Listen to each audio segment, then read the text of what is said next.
여러분 안녕하십니까? MBN 뉴스파 오늘 톱뉴스는 2차 북미회담 관련으로 시작합니다. 실무회담을 할 스티븐 비건 미국 대표가 예정대로 오늘 우리나라를 찾았죠. 네, 오후 5시쯤 인천공항으로 입국했는데 빠르면 내일 판문점에서 북측과 실무 협상을 벌일 것으로 알려지고 있습니다. 네, 첫 소식은 이정호 기자입니다. 파란색 정장 상의를 입고 가방을 어깨에 맨 비건 대북 특별대표가 인천국제공항 입국장으로 들어옵니다. 방한 뒤 일정 등을 묻는 취재진의 빗발치는 질문에도 비건 대표는 극도로 말을 아낍니다. Sorry guys, I'm not going to give you any comments. 하지만 비건 대표의 일정은 숨가쁘게 진행될 것으로 보입니다. 우선 내일 오전 우리 측 북핵 협상 수석 대표인 이도훈 외교부 한반도 평화교섭 본부장과 만나고 오후에는 청와대로 들어가 정의용 청와대 국가안보실장을 만날 것으로 알려졌습니다. 두 사람을 만나며 정리한 대북 협상 전략을 들고 이르면 내일 오후 판문점에서 김혁철 전 북한 스페인 대사와 만나 실무 협상에 나섭니다. 지난해 1차 북미 정상회담을 앞두고도 미국과 북한은 각각 성김 필리핀 주재 대사와 최선희 외무성 부상이 실무 협상을 벌였습니다. 이번 2차 북미 정상회담을 위한 실무 협상의 핵심은 북한이 영변 등에 있는 핵시설을 폐기했을 때 미국이 내놓을 사응 조치, 즉 당근의 종류를 정하는 겁니다.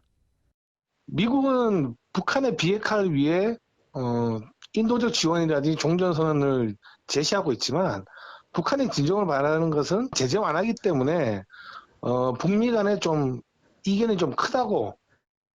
이 때문에 외교가에선 이번 실무 협상 과정이 순탄치 않을 것이라는 시각이 제기됩니다.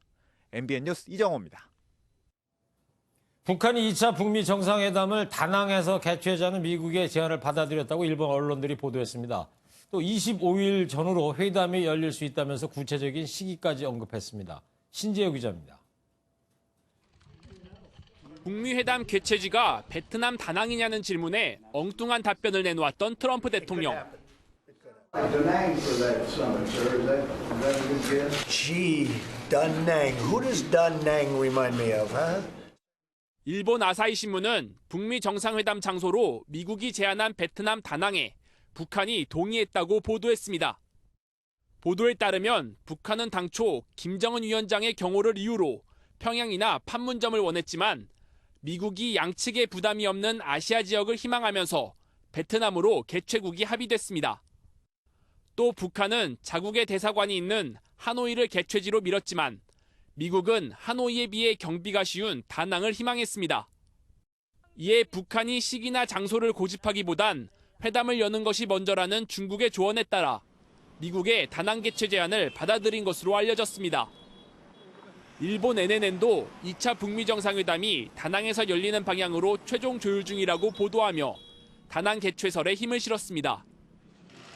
또 회담이 25일 전후로 열릴 것이 유력하다며 구체적인 시기까지 덧붙였습니다. MBN 뉴스 신재우입니다. 네, 사실 북한이 북미회담에서 가장 기대하는 것이 바로 경제 발전이겠죠. 현재 북한은 20개가 넘는 경제 특구를 지정했는데요. 여기에 투자해달라는 제안서와 안내서를 저희 MBN이 입수했습니다. 내용 뜯어보니까 동남아 국가보다 낮은 임금을 제시하면서 투자자들에게 손짓하는 내용이 담겨 있습니다. 주진희 기자의 보도를 먼저 보시고요. 북미 실무회담 관련 소식 이 뉴스 추적하겠습니다. 북한이 해외 투자자들에게 메일로 돌리고 있는 투자 제안서입니다. 북한의 27개 경제개발구를 소개하고 있는데 첫 페이지부터 원산 지역의 마식령 스키장, 관동 8경 중 하나인 총석정, 울림폭포 등을 홍보하고 있습니다. 원산과 연계된 금강산 관광에는 호화 별장촌과 골프장, 해수욕장이 구비될 것이라고 설명합니다. 원산 갈마 해안관광지구와 새로운 관광지구를 비롯한 우리 시대를 대표할 대상건설들을 최상의 수준에서 완공하여야 합니다. 대북 제재가 있어도 추진할 수 있는 관광업에 힘을 쏟고 있는 겁니다. 그렇다면 북한에 어떻게 투자할 수 있는 걸까? 북한이 발간한 투자 안내서를 들여다보니 어느 기관에 투자 신청을 해야 하는지, 영업 허가는 어디서 받는지와 심지어 세금 제도와 우대 정책도 소개합니다.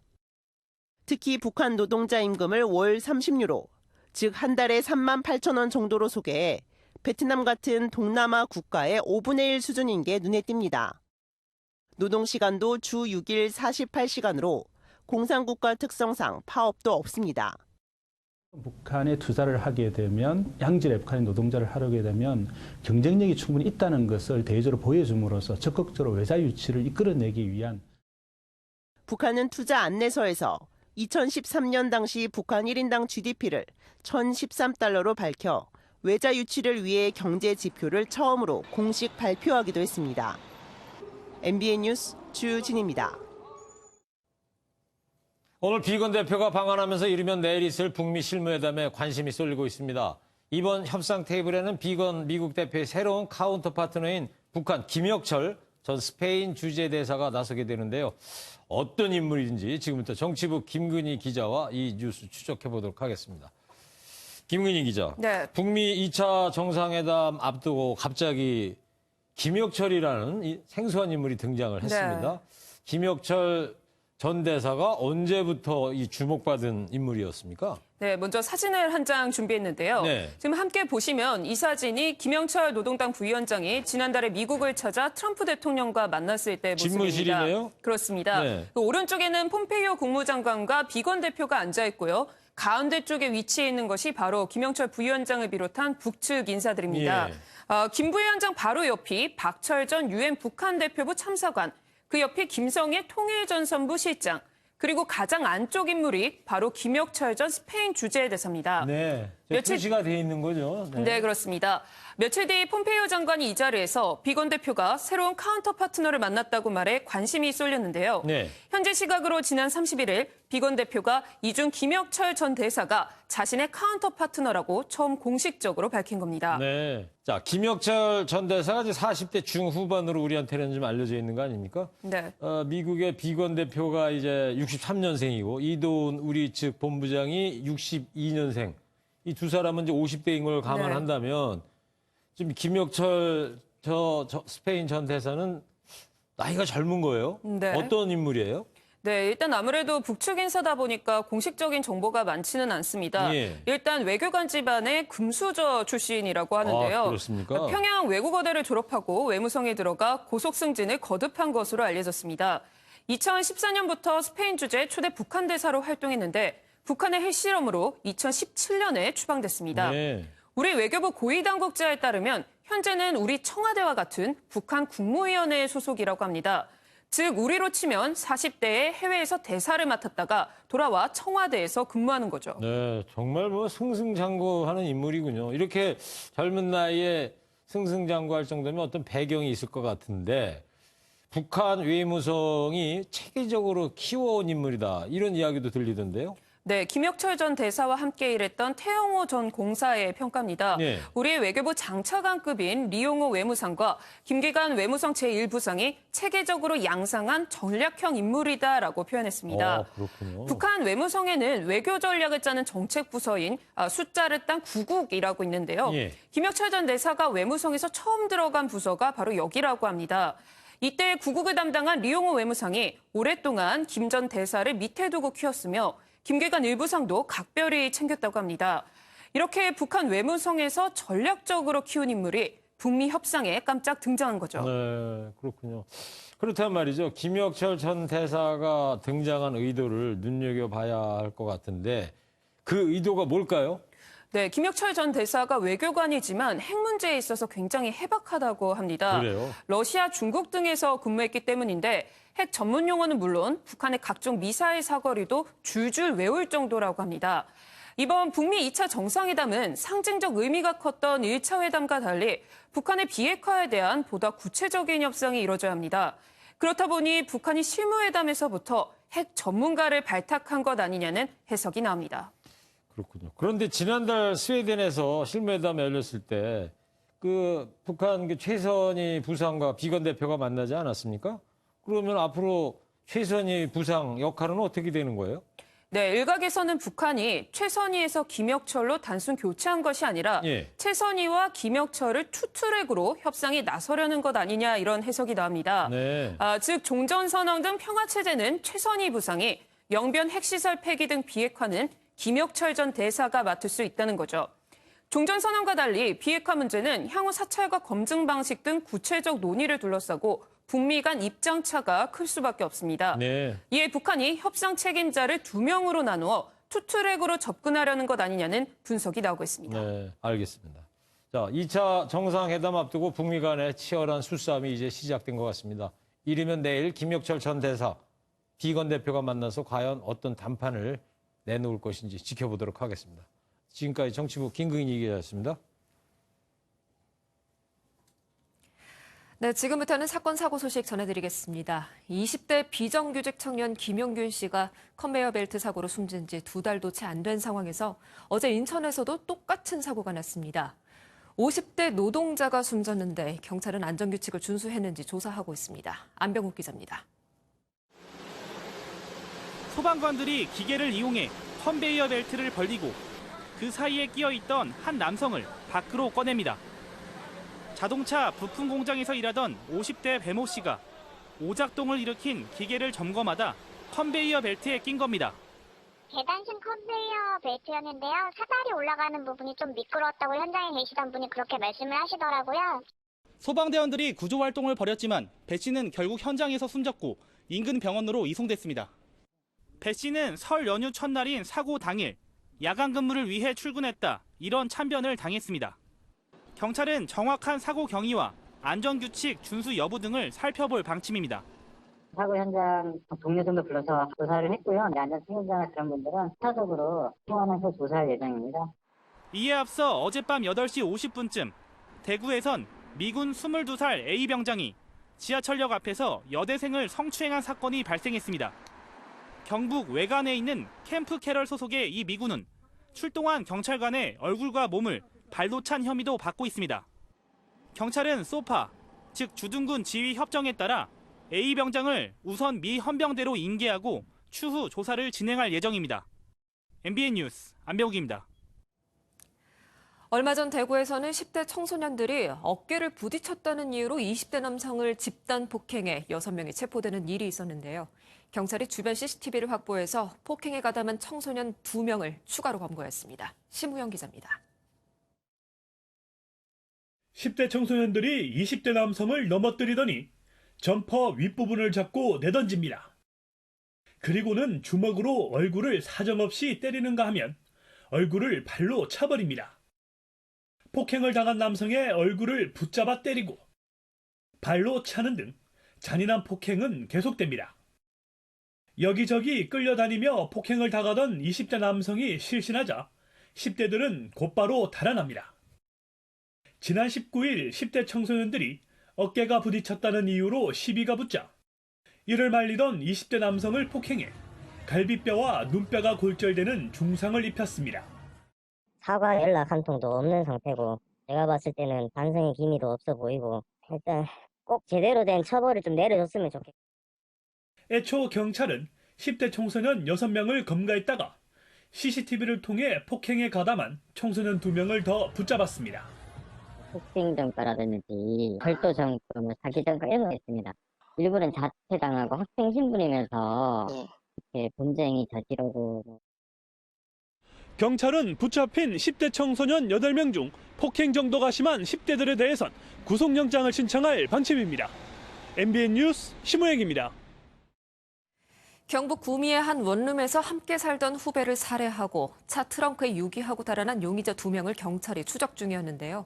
이들이 조금 전에 서울에서 검거됐습니다. 김태일 기자입니다.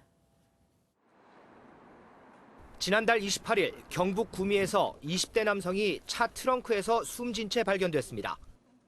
발견 당시 이불에 쌓여 있던 이 남성은 심한 폭행을 당한 듯 온몸에 멍자국이 가득했습니다. 경찰은 2개월여 동안 원룸에서 피해자와 함께 생활한 선배 3명을 용의자로 지목했습니다. 이들은 사건 직후 숨진 피해자를 렌터카 트렁크에 실은 채 원룸 근처 식당에서 태연히 식사까지 했습니다. 이때 신고를 받고 출동한 경찰에 의해 1명은 현장에서 검거됐지만 2명은 택시를 타고 달아났습니다. 사건이 일어난 지 엿새 만인 오늘 오후 서울의 한 쇼핑몰 앞에서 달아난 용의자 2명이 검거됐습니다. 서울에서 그 도피적인 것을 발견하고 검거하게 됐습니다. 아니고 무작정 서울로 도망을 가는 것 같습니다. 경찰은 용의자 2명을 구미로 압송해 살해 동기 등 자세한 사건 경위를 조사할 계획입니다. MBN 뉴스 김태일입니다. 필리핀으로 불법 수출돼 국제적으로 망신을 산 폐기물 6,000톤 중의 일부가 오늘 평택항으로 돌아왔는데요. 지금부터도 문제입니다. 이 쓰레기를 처리하는 데만 10억 원의 세금이 들어간다고 하는데요. 부끄러움도 뒤처리도 국민들이 떠안아야 하는 건 무슨 이유일까요? 이재호 기자입니다. 컨테이너를 가득 실은 배가 평택항에 정박했습니다. 지난달 13일 필리핀 민다나오 섬에서 폐기물을 다시 컨테이너에 옮기고 출발한 지 21일 만입니다. 이번엔 국내로 들어온 폐기물은 1,200톤, 컨테이너 51개 분량입니다. 앞서 국내의 한 업체는 지난해 7월과 11월 합성 플라스틱 조각이라고 신고하고 필리핀에 6,300톤을 수출했습니다. 하지만 기저귀나 의료 폐기물을 비롯한 각종 불법 쓰레기가 발견되면서 국제적인 비난 여론이 일었습니다. 수출업체가 뒷짐만 지면서 결국 우리 정부가 나섰고 이번에 20% 정도에 해당하는 폐기물이 국내에 돌아오게 됐습니다. 나머지 5,100톤은 이르면 다음 달 안으로 가져와 소각 등 처리가 진행될 것으로 보입니다. 하지만 해당 불법 수출업체가 자금이 없는 것으로 알려지면서 10억 원 이상의 세금이 고스란히 쓰이게 됐습니다. 대기팽을 하니까 이제 그렇게 돼야 되는데요. 얘네가 자금이 없는 걸로는 알고 있는데. 폐기물 관리 감독이 허술하다는 지적이 나올 수밖에 없습니다. 관리 감독 규제가 허술했던 점을 적극적으로 보완을 하고 2월에 있을 종합 대책에서도 근본적인 문제가 같이 해결될 수 있도록. 환경부는 오는 7일 국내로 들여온 폐기물에 대한 현장 조사를 벌여 해당 업체에 대한 수사에도 속도를 낼 계획입니다. MBN 뉴스 이조입니다. 청와대가 설 연휴 이후에 개각 절차를 진행합니다. 개각 대상은 정치인, 장관 출신 중심으로 시기는 3월 초에 이루어질 전망인데요. 개각의 시기에는 내년 4월 총선 일정에 맞춰져 있는 것으로 알려졌습니다. 청와대 출입하는 최중락 기자의 보도 먼저 보시고요. 이번 설 연휴 기간 중에 민심의 향배 어떻게 될 것인지 이 뉴스 추적하겠습니다. 청와대가 설 연휴 이후 본격적인 개각 작업에 돌입합니다. 우선은 개각 대상을 추리고 후보자들을 대상으로 정밀 검증에 들어갈 예정입니다. 여권 고위 관계자는 내년 4월 총선 일정에 맞춰 개각이 이뤄질 전망이라고 말했습니다. 총선용 개각으로 대상은 문재인 정부 출범부터 함께하고 내년 출마 가능성이 큰 장관입니다. 김부겸 행정안전부, 김영춘 해양수산부, 도종환 문화체육관광부, 김현미 국토교통부, 유영민 과학기술정보통신부 장관 등이 우선 순위입니다. 여기에 환경부, 통일부, 법무부 등도 거론되고 있어 최대 8명까지 중폭 개각이 예상됩니다. 개각 시기는 청문회 기간 한 달을 빼고 1년여의 총선 준비 시간이 필요하다고 말해 예상하면 3월 초 가능성을 내비쳤습니다. 인사 방향과 관련해 청와대 고위 관계자는 문재인 대통령이 전국 돌파형 개각이나 북미 정상회담과 연관된 개각은 하지 않을 것이라고 밝혔습니다. 문 대통령의 인사 스타일이 외부 변수에 좌우하지 않는다는 점을 다시 한번 강조한 겁니다. 따라서 설 연휴 기간 고향을 방문해 오는 6일 돌아올 예정인 문 대통령이 어떤 개각 구상을 갖고 복귀할지에 관심이 쏠립니다. MBN 뉴스 최중락입니다.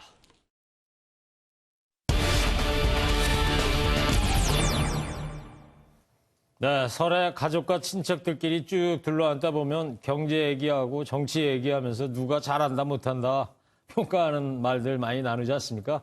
소위 밥상머리 민심인데요. 이게 아주 무섭습니다. 자고 일어나면 일이 터지는 여당, 강수는 두는데 마음처럼 잘 풀리지 않는 야당. 설 이후 민심 과연 어디로 향할까요? 정치부 박의영 기자와 이 뉴스 추적해 보도록 하겠습니다. 자, 박 기자, 요즘처럼 거물급들이 한꺼번에 이렇게 많이 구치소에 수감된 적이 있었나 싶습니다. 김경수 지사부터 안희정 전 지사까지 법정 구속으로 소위 멘붕이 온 여당이죠. 여당 이야기부터 한번 해볼까요? 네, 나흘 전이었죠. 김경수 지사의 1심 판결이 나온 그날 민주당은 그야말로 혼돈과 충격 그 자체였습니다. 예. 지금은 많이 차분해졌는데요. 민주당 스스로 페이스를 찾았다고 표현하고 있습니다. 초반에 의원 개개인이 SNS 등을 통해 재판 결과가 경악스럽다거나 판사를 향해 열등감이란 단어를 언급했는데 네. 그래봤자 득될 게 없다고 판단한 겁니다. 특히 계속 이렇게 나오면 민주당이 추진하는 사법농단 법관 탄핵이 자칫 감정적으로 비춰질 수 있겠죠. 일단 설 연휴 동안 발언들을 좀 자제하고 지역구에서 조용히 민심을 훑어보자 이렇게 전략을 세운 걸로 보입니다. 네, 여당은 일단은 좀 설 연휴에 조용히 한번 지나가 보겠다. 자, 반대로 이제 자유한국당은 분위기가 완전히 다른 것 같습니다. 시간이 갈수록 더 강하게 나오는 듯한 양상인데요. 어떻습니까? 네, 맞습니다. 한국당은 현재 릴레이 단식 농성을 하고 있죠. 예. 파작은 그렇게 크지 않은 게 사실이지만 설 연휴 기간에도 하루도 쉬지 않고 농성을 하며 현안들의 목소리를 낼 계획입니다. 한국당은 지난해 연말부터 잽을 계속 날리고 있긴 합니다. 네. 김태우 전 청와대 특감반원의 폭로를 시작으로 신재민 전 사무관 건, 서영교, 손혜원 의원 건까지 모두 야당에 유리한 이슈였지만 사실 정치적 성과는 없었는데요. 예. 하지만 문 대통령의 최측근인 김 지사의 실형, 게다가 대선 기간 중 행위에 대한 유죄는 그 무게감부터 다른 만큼 한국당은 화력을 집중하고 있습니다. 예. 대선 불복이라는 역풍이 불법한 이슈는 자제하면서 문 대통령이 이 문제에 대해 알았는지 답하라며 말 그대로 관공을 퍼붓고 있습니다. 그래요. 여당, 야당의 이제 입장 좀 들어봤는데. 근데 여야 대표끼리 말이에요. 요즘 뭐 감이라는 단어를 놓고 이제 설전이 있었는데 서로 당신이 감히 하는 겁니까? 이게 뭐예요? 네. 한국당이 김경수 지사 판결로 이때 지난 대선의 정당성을 문제 삼자 이해찬 대표가 분노의 메시지를 보냈는데요. 함께 들어보시죠. 네. 탄핵당한 사람들의 세력들이 감히 촛불혁명으로 당선된 대통령을 대선 불복으로 대한단 말입니까? 네, 감히 대선 불복이냐란 민주당 말에 한국당은 감히 판결 불복이냐 이렇게 맞받아쳤습니다. 네. 다시 들어보시죠. 민주당에서 대대적으로 들고 일어났습니다. 재판 불복을 넘어선 헌법 불복입니다. 한치도 밀리지 않겠다 이거 같은데 어쨌든 상황은요. 자유한국당 쪽에 좀 더 유리해 보이는데 정당별 그 지지율 격차도 많이 좁혀졌다면서요? 네, 그렇습니다. 먼저 한국갤럽이 발표한 주요 정당 지지도 추이를 보면요. 네. 최근 2달간 민주당이 계속해서 40% 선을 밑도는 반면 한국당은 지난주 20%대를 돌파했습니다. 21% 탄핵 전국 이후 최고치인데요. 예. 리얼미터 조사에선 민주당 37.8%, 한국당 28.5%로 두 정당 간 지지율 격차가 문재인 정부 출범 후 처음으로 한 자릿수로 좁혀졌습니다. 네. 여당에 연이어서 좀 악재가 터진 것도 있지만 이달 말에 한국당 전당대회가 있지 않습니까? 27일이죠? 네, 맞습니다. 황교안, 홍준표, 오세훈 등 당권 주자들이 지역을 돌고 또 언론에도 많이 나오면서 흥행하는 이른바 컨벤션 효과가 나타난 걸로 보입니다. 네. 특히 황교안 전 총리 중심으로 불고 있는 정통 보수의 바람이 한국당 지지세를 끌어올리고 있는데요. 그동안 갈 곳을 찾지 못했던 보수층의 마음을 환정촌리가 흡수하고 있는 그런 분석이 나옵니다. 네. 총선이 이제 뭐 1년여 밖에 안 남았는데 민주당이 말 그대로 지금 비상일 것 같은데 이런 추세가 내년 총선까지 쭉 이어질까요? 어떻게 전망해야 됩니까? 네, 거기에 대해선 당장 올 상반기로만 좀 좁혀봐도 변수들이 워낙 많습니다. 예. 당장 북미 정상회담 있지요. 김정은 위원장 서울 답방 있고요. 이런 외교안보 이슈에다 김경수 지사의 항소심과 3심, 또 이재명 경기지사의 재판 같은 여권 거물 인사들의 판결, 또 방금 말씀드렸던 한국당 대표가 곧 선출될 텐데 네. 그 한국당 대표의 행보까지 다양한 이슈들이 남아 있습니다. 네. 이 때문에 그에 대한 답은 좀 상황을 좀 더 지켜봐야 될 것 같다. 이렇게 말씀드릴 수 있겠습니다. 그래요. 알겠습니다. 뭐 어쨌든 뭔가 풀릴 기미가 안 보이면서 여야 간 강대강 대치는 당분간 계속될 것 같고요. 2월 임시국회는 이미 열려 있고 탄력 근로제나 선거제나 할 일이 한두 가지가 아닙니다. 모쪼록 민심을 잡고 싶으면 민심만 생각하라는 말 하고 싶습니다. 자, 지금까지 정치부 박유영 기자였습니다. 폭행 사건과 약물, 성추행 등의 의혹에 휩싸인 강남의 클럽 버닝썬을 두고서 논란이 계속되고 있는데요. 한때 이곳의 사내 이사였던 가수 승리 씨가 뒤늦게 입장을 밝혔습니다. 자신은 경영에 관여하지 않았고 수사에 적극적으로 협조하겠다는 뜻을 분명하게 전했습니다. 정수정 기자입니다. 사건이 발생한 클럽 내부입니다. 김상교 씨로 추정되는 남성이 여성 뒤로 다가가 계속해서 서성입니다. CCTV 속 김 씨는 이후 이 여성이 성추행을 당해 자신에게 도움을 청했고 이를 도와주다 폭행을 당했다고 주장합니다. 하지만 실제 화면 속 여성의 말은 다릅니다. 근데 제가 만약에 그분한테 상식적으로 도움을 요청하고 그분이 저를 잡았다면 제 지인분들이 그럴 일도 없었고. 사건이 진실공방 양상으로 번지면서 여성은 성추행 피해자인 자신이 더 큰 피해를 보고 있다고 말합니다. 할 모양이 있어요. 네. 진짜 별의별 독들이 다 있더라고요. 클럽 가는 여자가 그래서 너무 답답하고 분하고 억울하고. 하지만 지난 1일 경찰 조사를 받은 김 씨는 여전히 성추행 혐의를 부인하는 상황입니다. 성추행 혐의 지금 적용됐는데 인정하세요? 아니요, 절대 못합니다. 이런 가운데 클럽 이사로 이름을 올렸던 가수 승리는 직접 운영에 참여하지는 않았지만 책임질 일이 있으면 책임지겠다는 입장을 밝혔습니다. 논란이 불거진 지 엿새 만입니다. 경찰은 경찰의 과잉 대응 논란을 비롯해 성추행과 마약 투약 의혹 등 제기된 각종 의혹들에 대해 합동조사단을 꾸려 수사를 진행하고 있습니다. MBN 뉴스 정수정입니다. 중고로 산 스마트폰에 저장돼 있던 전 주인의 노출 사진을 유포하겠다고 협박해서 돈을 뜯어낸 남성이 실형을 선고받았습니다. 앞으로 중고 휴대전화 팔 때 저장된 내용이 다 지워졌는지 꼭 확인하셔야 될 것 같습니다. 이수아 기자입니다. 지난 7월 중고 스마트폰을 구매한 20대 남성은 스마트폰에서 상반신이 노출된 사진 2장을 발견했습니다. 전 휴대전화 주인인 20대 여성의 사진이었습니다. 중고로 판매되는 과정에서 스마트폰이 초기화되지 않아 사진이 남아 있었던 겁니다. 남성은 휴대전화에 남아있던 연락처를 통해 해당 여성과 여성의 아버지에게 사진을 유포하겠다며 각각 300만 원과 200만 원을 보낼 것을 요구했습니다. 협박은 여기서 그치지 않았습니다. 여성의 지인 50여 명을 그룹 채팅으로 초대해 얼굴만 가린 노출 사진을 올리는가 하면 경찰에 신고된 사실을 알고서는 내가 무서워할 줄 알았다면 오산이다라는 메시지까지 보낸 것으로 밝혀졌습니다. 남성은 피해 여성과 가족으로부터 2차례에 걸쳐 200만 원을 받았지만 돈을 더 요구하다 결국 경찰에 체포됐습니다.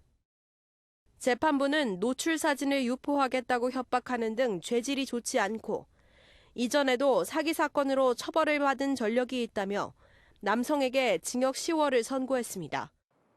MBN 뉴스 이수아입니다. 요즘 나홀로 가구가 늘면서 고독사라든가 극단적 선택을 하는 경우가 있습니다.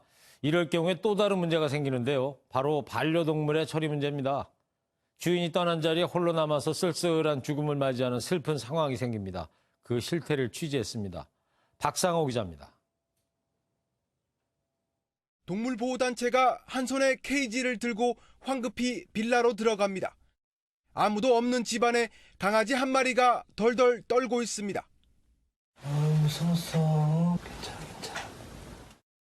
같이 살던 주인이 극단적인 선택을 한 이후 닷새 동안 집에 홀로 방치돼 있었던 겁니다.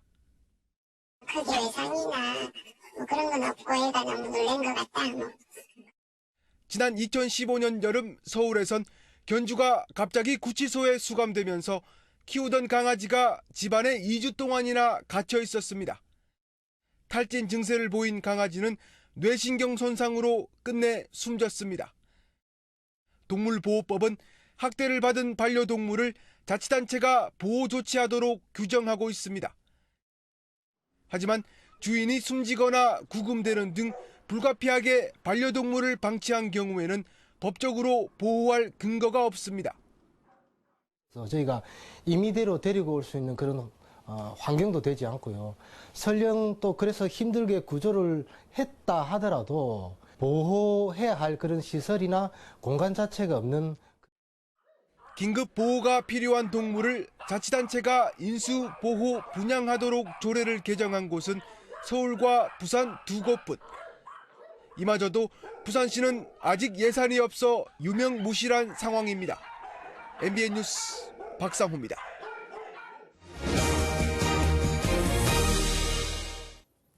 어제부터 설 연휴가 시작되면서 오늘도 귀성 행렬이 이어지고 있죠. 네, 오늘 또 비까지 내려가지고 네.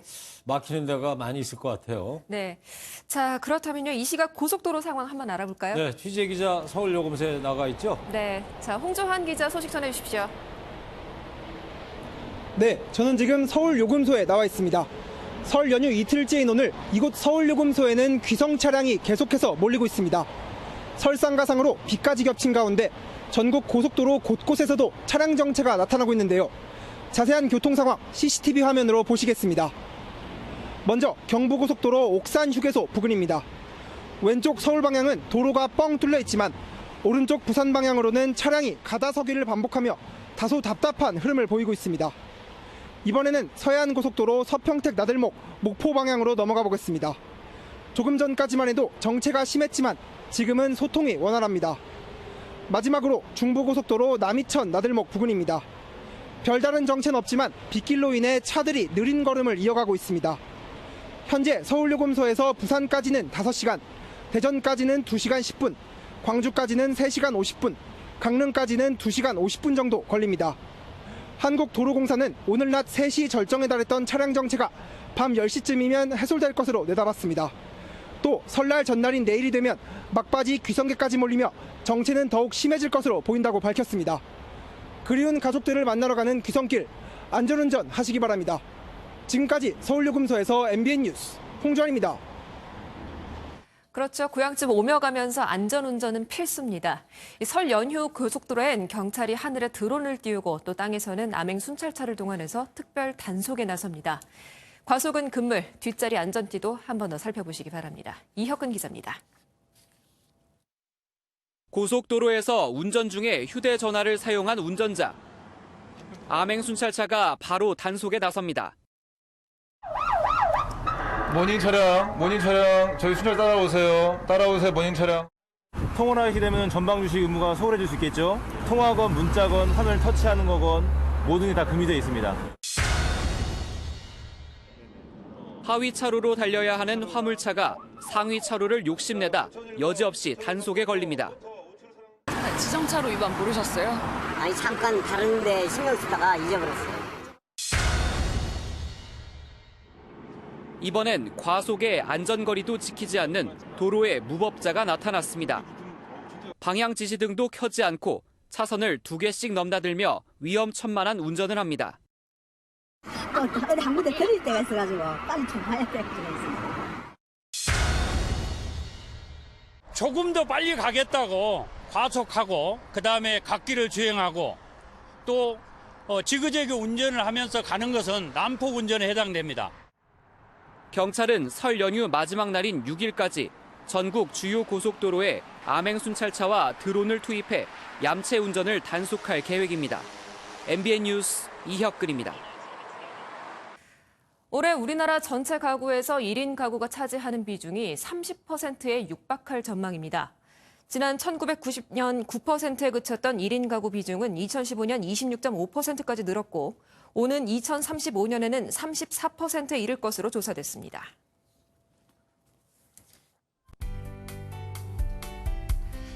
연휴 둘째 날인 오늘 전국에 추적추적 비가 내렸습니다. 앞으로 1시간 전후로 비는 모두 그치겠고요. 이 비가 그치고 미세먼지가 유입되겠습니다. 따라서 내일 호남은 종일 미세먼지 농도 나쁨 수준을 나타내겠고요. 그 밖의 지방은 보통 수준이 예상되지만 오전까지는 공기가 탁하겠습니다. 오늘 비가 왔지만 크게 춥지는 않았습니다. 오늘 밤부터는 찬바람이 불면서 기온이 떨어지겠는데요. 내일 서울의 아침 기온 영하 4도로 오늘보다 6도가량 낮겠고요. 설날 아침까지는 반짝 춥겠습니다. 성묘 가실 때 옷차림 따뜻하게 하셔야겠습니다. 다행히 설날 낮부터는 추위가 누그러지겠고요. 수요일에는 남해안과 제주도에 비가 내리겠습니다. 내일은 전국이 대체로 맑겠습니다. 서울의 아침 기온 영하 4도, 춘천은 영하 7도까지 떨어지겠고요. 바람이 강해서 체감 추위는 더 심하겠습니다. 남부지방 전주의 아침 기온 영하 2도, 대구는 0도로 오늘보다 4도에서 10도 정도 낮겠습니다. 동해안 지방 바람이 무척 강하겠습니다. 시설물 관리에 유의하셔야겠습니다. 설 연휴가 끝나고 주 후반에는 하늘에 구름만 조금 지나겠고요. 기온은 평년보다 조금 낮겠습니다. 날씨였습니다.